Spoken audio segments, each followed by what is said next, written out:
आप देखिए, अकल देखिए आप कैसी मारी गई, और मीडिया वालों की भी अकलें देखो कैसी मारी गई। जो अपना जिस्म छिपाकर स्कूल जा रही है, कॉलेज जा रही है, उस पर हंगामा कर रहे हैं, लफड़ा खड़ा कर रहे हैं। जो एक समाज को सभ्य बनाने में मदद कर रही है, उसके लिए हंगामा हो रहा है, और जो अपने कपड़े उतार रही है उसको पद्मश्री अवार्ड दिया जा रहा है। अकल देख रहे हैं आप, अकल ये है। आप इशारा समझ गए होंगे ना, किसको नाम नहीं लूंगा। ये इतने महत्वपूर्ण लोग नहीं है कि मैं इनके लिए अपनी 2-2, 5-5 करोड़ की तकरीर बेकार करेंगे। ये इतने मुबारक लोग नहीं है। कभी कभी लगता है कि बहुत बड़ी हस्ती, उनका नाम लेने से पहले वुजू बना लेना चाहिए, तब इनका नाम लेना चाहिए। लेकिन फिर सोचता हूं इनका नाम लेने से कहीं वुजू ना टूट जाए, फायदा क्या है। ये इतने अच्छे लोग नहीं है कि इनका नाम लेकर हम अपनी करोड़ों की तकरीर बेकार कर दें। कुरान और हदीस की तो कोई कीमत होती ही नहीं है, तो हम ऐसी चीज को क्यों बेकार करें। नाम लेने की जरूरत ही नहीं है मेरे भाइयों। हिजाब कपड़ा पहनना, अरे वो कपड़ा जो सीता जी ने, रावण जब उनको लेके भागा, ऐसी पोजीशन में भी उनका चेहरा नहीं देख सका रावण। और जब लक्ष्मण ने वो नथुनी उठाई और हनुमान ने कहा कि चप्पल ओढ़नी सब कुछ पहचान गए, तो ये नाक में पहनने वाली नथुनी क्यों नहीं पहचान पाए। तो लक्ष्मण ने कहा था कि सीता जी मेरे भाई की, राम की पत्नी है, और मैंने आज तक अपनी भाभी का चेहरा नहीं देखा। जिस पर्दे को हिंदू धर्म ने इतना ज्यादा स्वीकारा हो कि रामचंद्र की पत्नी सीता जी का चेहरा राम के छोटे भाई लक्ष्मण ने न देखा हो। सभ्य समाज की स्थापना कपड़ा करता है।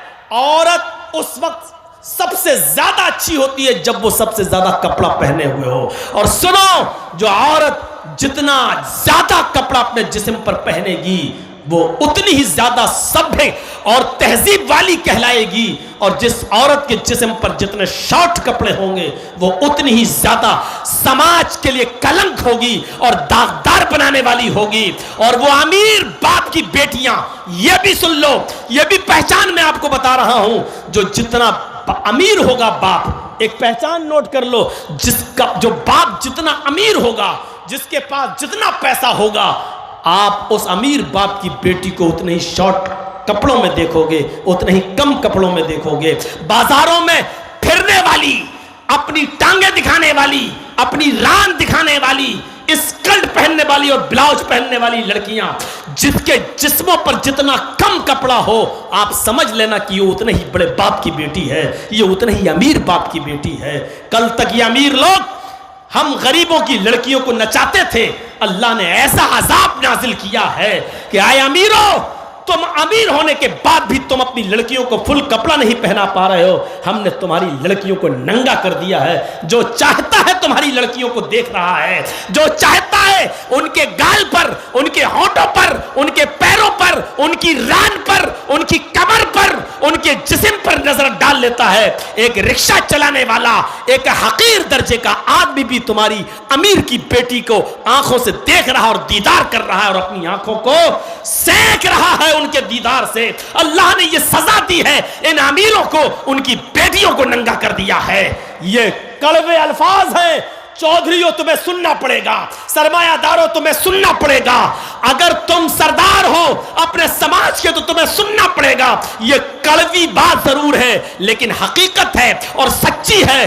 तुम्हें क्या, तुम्हारे बाप को भी सुनना पड़ेगा। जब तक मैं इस कुर्सी पर बैठा हूं, यह पावर मुझे शरीयत ने दिया है, इस्लाम ने दिया है, मुहम्मदुर रसूलुल्लाह के पावर ने से हमें मिला है, कुरान और हदीस की ताकत ने हमें दिया है, और इस हक को हमसे कोई नहीं छीन सकता है। देखिए, ये सब अच्छी बातें नहीं है कि बीच में बोलना, हालांकि तकरीर के बाद होना चाहिए था, लेकिन अब आपको मैं थोड़ा सा परमिशन दे देता हूँ। अल्लाह के रसूल सल्लल्लाहु अलैहि वसल्लम जब स्पीच देते थे, बोलते थे, तो सहाबे किराम अपने सरों पर बैठी हुई मक्खी भी नहीं उड़ाते थे। ये हम और आपके कलेजे और दिल हैं कि बात कर रहे हैं, इधर नोट गिने जा रहे हैं, करेंसी गिनी जा रही है, और उसकी पैसों की आवाज़ बोलने वाले के कान तक आ रहे, ये हमारे दिल और गुर्दे हैं जो इतना बड़ा कारनामा हम अंजाम दे रहे हैं। वरना अल्लाह के रसूल के ज़माने में जब नबी बोलते थे तो सहाबा अपने सरों पर बैठी हुई मक्खी भी नहीं उड़ाते थे कि कहीं कुरान की बात ना निकल जाए, कहीं डिस्टर्ब ना हो जाएं, कहीं ऐसा तो नहीं कि हम कुरान और हदीस की बात सुनने से महरूम रह जाएं। ये सोचने वाली बात है। आइंदा जब जलसा आप करिएगा तो इन लेडीज़ को, औरतों को बहुत दूर इनका इंतज़ाम करिएगा, इतनी दूर कि उनकी आवाज़ जलसेगाह तक ना आ सके। जब आप अपनी औरतों से खुश नहीं हैं, जब वो घर में चुप नहीं रहती हैं तो यहाँ चुप रहेंगी। आप नहीं जानते हैं औरत कैसा ट्रांजिस्टर है, ये बंद हो ही नहीं सकता। एक आम के पेड़ के नीचे दो औरतें बातें कर रही थी, एक आम टूट के गिर गया। एक औरत बोली ये कैसे गिर गया है, ऊपर से कैसे गिर गया। दूसरी औरत कुछ बताने ही वाली थी कि आम खुद बोला तुम दोनों की बातें सुन सुन के पक गया, इसलिए गिर गया। तो ये हाल है औरतों का, और जलसे के बगल में आपने इनको लाके खड़ा कर दिया। आज तो मौका मिला है इनको अपनी साड़ी दिखाने का, चप्पल दिखाने का, पर्स दिखाने का। आज तो बता रही हूँ कि हम फला दुकान से लाए, तुम भी फला दुकान पे चली जाना। आज तो मौका मिला है उनको, और इतना अच्छा मौका बेचारी कहाँ मौलाना जर्जीज की तक़रीर सुनने में लगाएंगी, इतना अच्छा मौका छोड़ देंगी वो। आज मछलियाँ नहीं बिकेंगी तो कब बिकेंगी। देख रहे हैं, वो समझ ही नहीं पा रही है कि हम बोल क्या रहे हैं। बस वो स्क्रीन पे देखने आई हैं कि हाँ कोई है मौलाना जो बोलता है, बस ये सुनने आई हैं। मेरी माँ बहनों को सुन लो थोड़ा सा, अब तो सीरियल देखती होगी इसलिए समझ रही होगी थोड़ी बहुत मेरी बात। औरतें आजकल सीरियल बहुत देखती हैं, और सीरियल देख देख के ही तो हुकूमत कर रही है। एक नाटक बनाती थी, आज मंत्री बनी बैठी है। सास भी कभी बहू थी, ऐसे से नाटक। तो मेरे भाइयों, मैं कह ये रहा था कि अक्लमंदी का तकाजा यह है कि पहले आदमी अपने आप को बचाए। जब आप बचोगे तभी। मसलहत बड़ी अजीब चीज़ होती है। अल्लाह के नबी सल्लल्लाहु अलैहि वसल्लम के पास एक सहाबी आए और कहा, नए नए मुसलमान हुए थे, कहने लगे अल्लाह के नबी मेरे अंदर 4 गुनाह पाए जाते हैं, लेकिन चारों एक साथ नहीं छोड़ सकता हूँ। देखिए, जबकि बुराइयाँ चारों हैं। कहा अल्लाह के रसूल मेरे अंदर 4 बुराइयाँ पाई जाती हैं, लेकिन चारों नहीं छोड़ सकता। आप कहें तो एक छोड़ दूंगा। तो आपने कहा पहले बताओ तो कि क्या है वो 4 बुराइयाँ। कहा अल्लाह के रसूल मैं शराब पीता हूँ, शराब पीने के बाद फिर मैं जिना करता हूँ, जिना से फारिग होता हूँ तो फिर मैं चोरी करता हूँ। आपने कहा और चौथी बुराई? कहा चौथी बहुत छोटी है। क्या? कहा मैं झूठ बहुत बोलता हूँ। ये 4 बुराइयां मेरे अंदर पाई जाती हैं। अब आप बताइए, आपके कहने से एक छोड़ सकता हूं? तो अल्लाह के रसूल को चाहिए था कहना चाहिए नहीं, चारों इस्लाम में हराम है, चारों छोड़ो। लेकिन आपने कहा अगर चारों कह दूंगा तो वो एक भी नहीं छोड़ पाएगा। अभी वो ये तो कह रहा कि एक छोड़ दूंगा। अगर मैं कह दूं सख्ती कर दूंगा तो गुस्से में भाग जाएगा, नहीं नहीं हम चारों नहीं छोड़ पाएंगे। तो फिर फायदा क्या है? आया हुआ शिकार हाथ से निकल जाएगा। देखिए मसलहत, देखिए क्या हिकमत, देखिए। जबकि हराम चारों हैं, शराब भी हराम, जिना भी हराम, चोरी भी हराम, झूठ भी हराम, लेकिन अल्लाह के रसूल ने चारों सुनने के बाद कहा अच्छा एक छोड़ सकते हो? कहा कि फिर झूठ छोड़ दो। हंसता बड़ी तेजी करके। आपने कहा क्यों हंस रहे हो? कहा मैं तो आपको बड़ा अक्लमंद समझता था, आप शराब छुड़वाते तो मेरे लिए मुश्किल होता, जिना कहते तो जिससे दोस्ती है मेरी लड़की से उसको छोड़ना मुश्किल होता, चोरी छुड़वाते तो मुश्किल होता क्योंकि उसी पर मेरा गुजर बसर चलता है, चोरी करता हूं तो बच्चों को खिलाता हूं, तो मेरे लिए मुश्किल होता। आपने तो मामूली चीज बता दी, झूठ। नहीं, आप ठीक है, आप बहुत अच्छा हुआ आपने ये बताया, ये तो छोड़ ही दूंगा मैं तो बहुत अक्लमंद समझता था, लेकिन आपने तो मामूली चीज बताई। ठीक है, हाथ यदक, हाथ बढ़ाइए अपना। आपने हाथ बढ़ाया, उसने हाथ मिलाया और कहा अल्लाह के रसूल वादा करता हूँ, अल्लाह की कसम खा के कहता हूँ कि आज के बाद झूठ नहीं बोलूँगा। अल्लाह के नबी मुस्कुराए और सहाबा से कहा अगर ये अपनी बात पर कायम रहा तो कल ही आएगा हमारे पास। अब रात हुई, शराब की बोतल उठाई और पीने के लिए जैसी मुंह में लगाया, खत्म। रुको, अगर कहीं अल्लाह के नबी ने मजाक में पूछ लिया कि बोल शराब पी थी या नहीं, और मैंने कह दिया हाँ, तो शराब के तो 40 कोड़े हैं।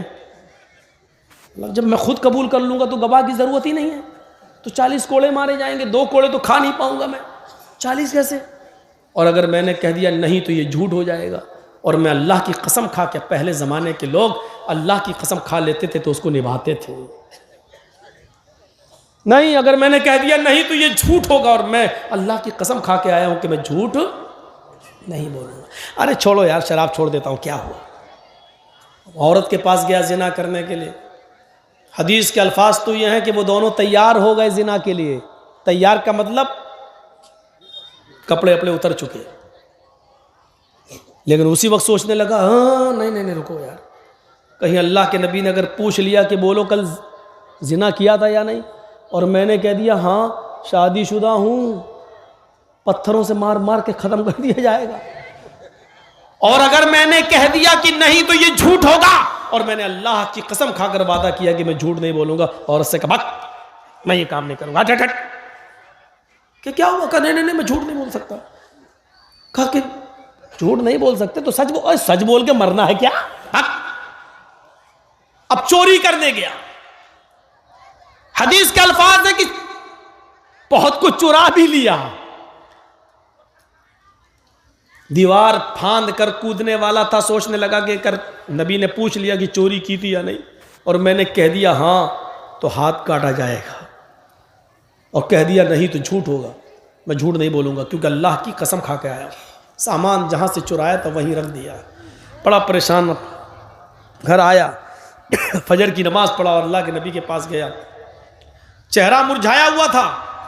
अल्लाह के नबी ने कहा कि इधर आओ, क्या हुआ, इतनी दूर कैसे बैठे। नहीं नहीं ठीक पानी है। नहीं नहीं क्या हुआ। अल्लाह के रसूल मैं तो समझता था कि आपने कोई मामूली चीज बताई है, आप तो बड़े अक्लमंद निकले। आपने कहा क्यों।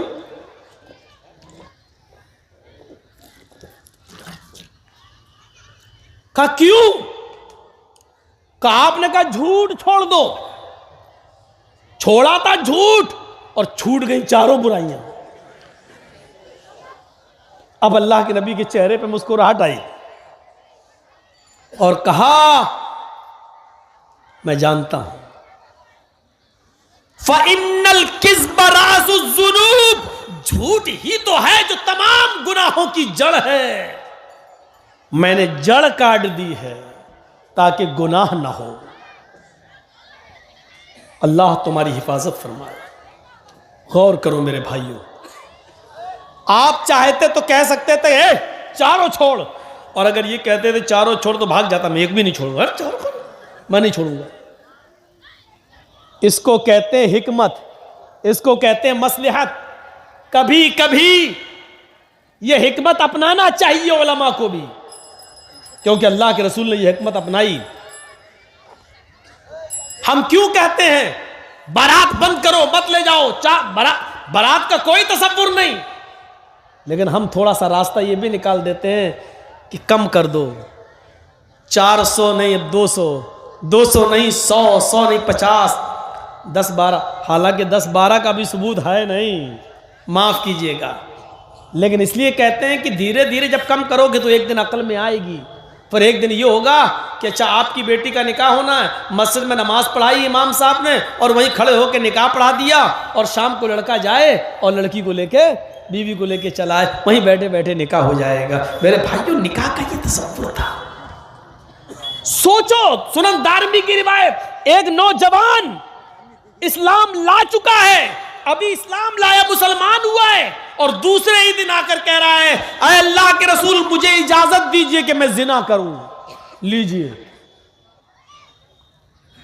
मस्जिद नबवी में बैठा है और क्या कह रहा है, मुझे इजाजत दे दीजिए, एक लड़की से मेरी दोस्ती है, मैं उसके साथ जिना करना चाहता हूं।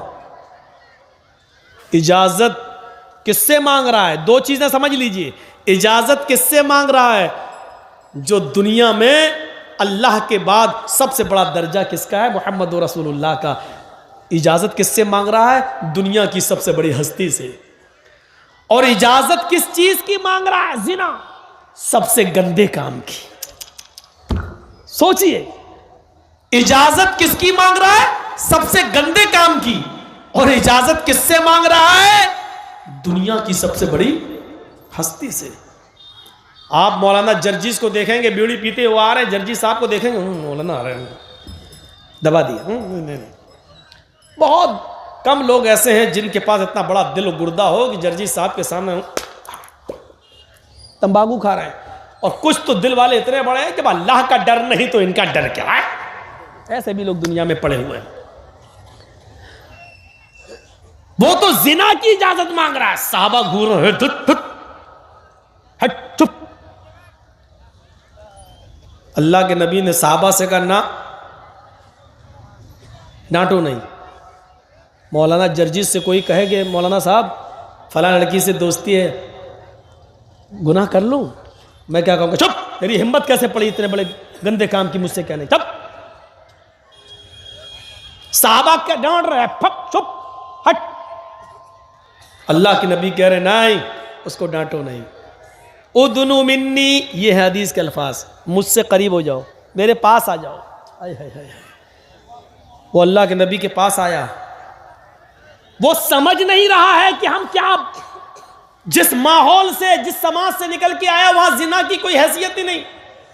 कपड़ों की तरह लड़कियां बदली जाती हैं वहां पर, आज इसके साथ कल उसके साथ परसों, कोई हैसियत। उस माहौल से निकल के आया, जिना की इजाजत मांगता है, जबकि जिना इस्लाम में हराम है।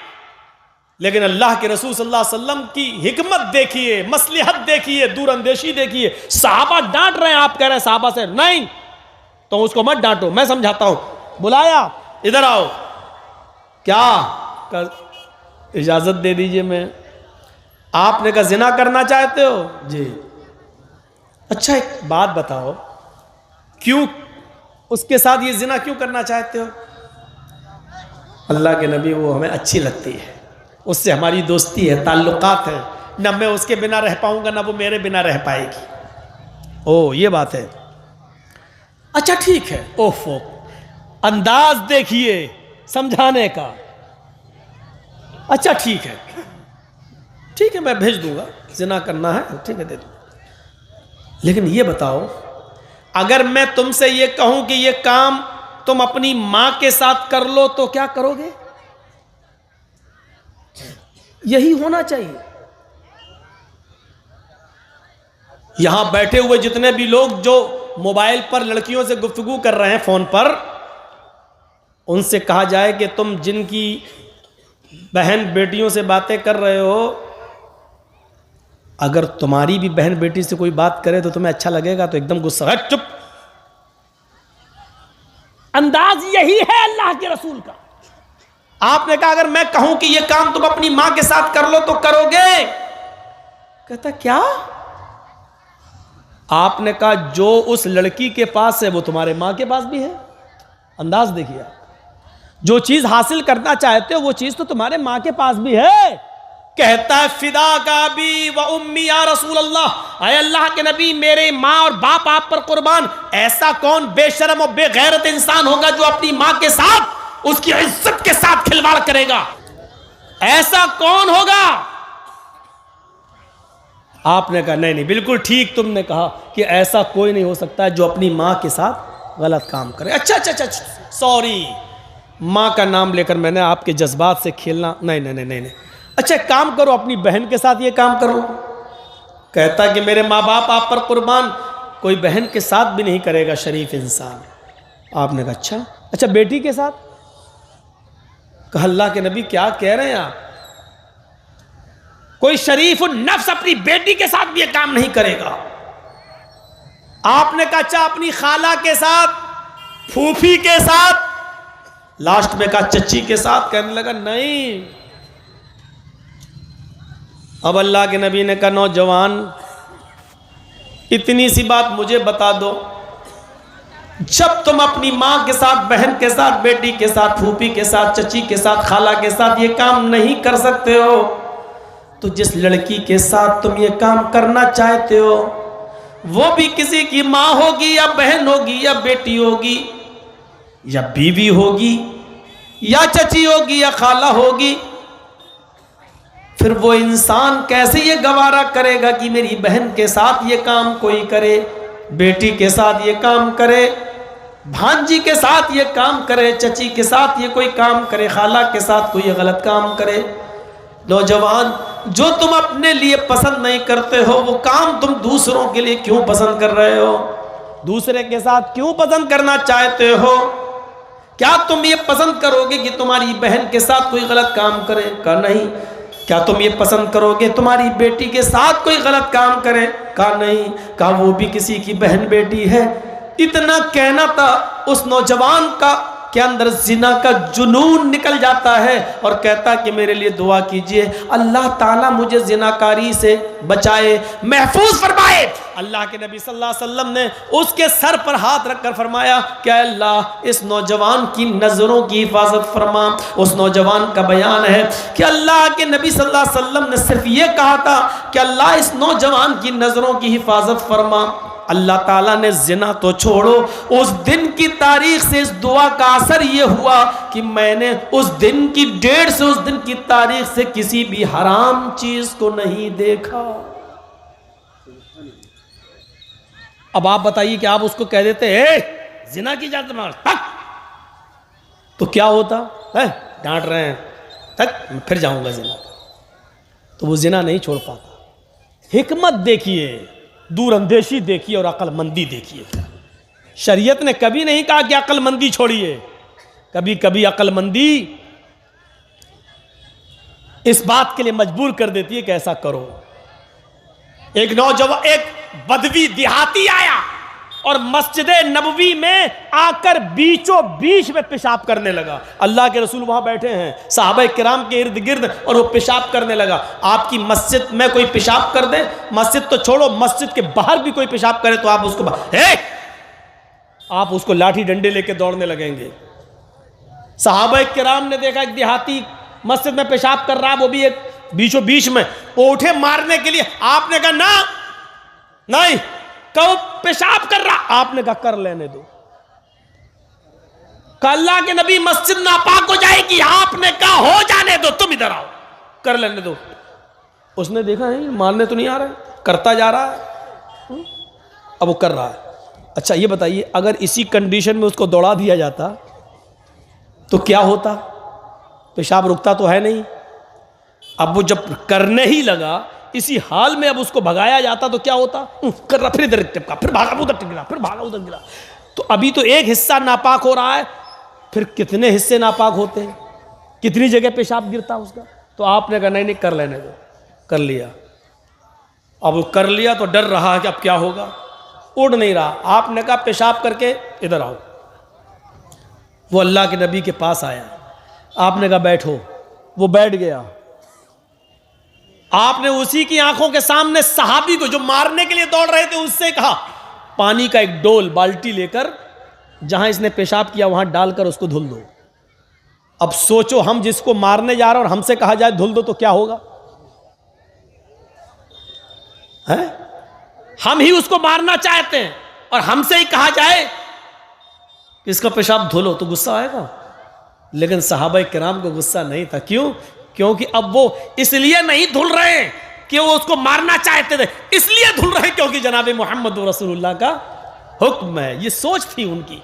अच्छा, आपका उसका पेशाब धो रहे हैं, दिल में चाहे जो भी हो, लेकिन हुक्म है नबी का, धो रहे हैं। और जब वो धुल चुके उसका पेशाब तो अल्लाह के रसूल उस देहाती से कह रहे हैं, सुनो, ये मस्जिद है, ये अल्लाह का घर है, यहाँ 5 वक्त की नमाज पढ़ी जाती है, कुरान की तिलावत होती है, जिक्र व अस्कार होता है। मैं अल्लाह का नबी हूँ, मेरा नाम मोहम्मद है, मेरा बाप अब्दुल्ला थे, मोहम्मद इब्ने अब्दुल्ला हूँ, मुझे अल्लाह ने रसूल बनाकर भेजा है, मैं मोहम्मद रसूलुल्लाह हूँ और अल्लाह ने मुझे पैगंबर बनाकर भेजा है। 5 वक्त की नमाजें फ़र्ज की हैं। ये अल्लाह का, ये नहीं कह रहे हैं तुम ईमान लाओ, आपने तौहीद की दावत दे दी, रिसालत की दावत दे दी, मैं अल्लाह ने मुझे पैगंबर बनाकर भेजा, 5 वक्त की नमाजें फर्ज की गई हैं, यहाँ नमाज होती है, अल्लाह का जिक्र होता है। जाओ, आए देहाती, आइंदा इस मस्जिद का एहतराम करना, कहीं बाहर कहीं पेशाब कर लेना, लेकिन अल्लाह के घर में जहां जिक्र अस्कार होता वहां पेशाब मत करना। आइंदा इस बात का ख्याल रखना। उसने अल्लाह के नबी की शक्ल आज पहली बार देखी है करीब से। अभी तक सुनता था जादूगर है, ये है, वो है, वो पलटता जा रहा है, मस्जिद से रुखसत होता है, लेकिन बार बार पीछे पलट कर देखता भी जाता है, देखता जा रहा है, आगे बढ़ता जा रहा है। फिर वो अपनी कौम के अंदर गया, समाज में गया और कहने लगा, आए मेरी कौम के लोगों, आए मेरे समाज के लोगों, आए मेरी कौम के लोगों, आज मैंने मोहम्मदुर रसूलुल्लाह को अपनी आंखों से देखा है। तुम तो कहते थे वो जादूगर है, तुम तो कहते थे कि वो साबी है, तुम तो कहते थे कि वो बद्दीन है, तुम तो कहते थे कि वो ऐसा वैसा है। अल्लाह की कसम तुम झूठ बोलते थे उस नबी के बारे में। न वो जादूगर है, न वो साबी है, न वो बद्दीन है। मा शतमनी व मा कहरानी व मा गज़बनी, वो ऐसा है, उसकी मस्जिद में मैंने पेशाब कर दिया, इसके बावजूद न तो उसने मुझे गाली दी है, माँ शतमनी, न उसने मुझे गाली दी है, व माँ कहरनी, न वो मेरे ऊपर गुस्सा हुआ है, न उसने मुझे डांटा है, झड़का है, व माँ गज़बनी, और ना ही उसने गैज़ो गज़ब गुस्सा मुझे दिखाया है। लोगों तुम झूठे हो, मैं उसी के पास जाता हूं और अपना रिश्ता उससे जोड़ता हूं। फिर वो लौट कर आता है और उसी मस्जिद नबी में आकर अल्लाह के नबी से कहता, हाथ यदका उबायका अलल इस्लाम, अपना हाथ बढ़ाइए, मैं आपके हाथ पर हाथ रखकर इस्लाम कबूल करना चाहता हूं। और उसने कलमा पढ़ा और इस्लाम कबूल कर लिया। अशहदु अल्ला इलाहा इल्लल्लाह व अशहदु अन्ना मुहम्मदन अब्दुहु व रसूलुहु। मस्जिद में पेशाब करने वाले को डांटा नहीं, फटकारा नहीं, भगाया नहीं, बल्कि पूरे इत्मीनान के साथ, सुकून के साथ उसको पेशाब करने की परमिशन दी। परमिशन देने के बाद भी उससे उसकी गंदगी नहीं धुलवाई, बल्कि सहाबा से कहा अपना अखलाक दिखलाओ, अपना किरदार दिखलाओ। सहाबा ने अपने हाथ से उसकी गंदगी साफ कर दी।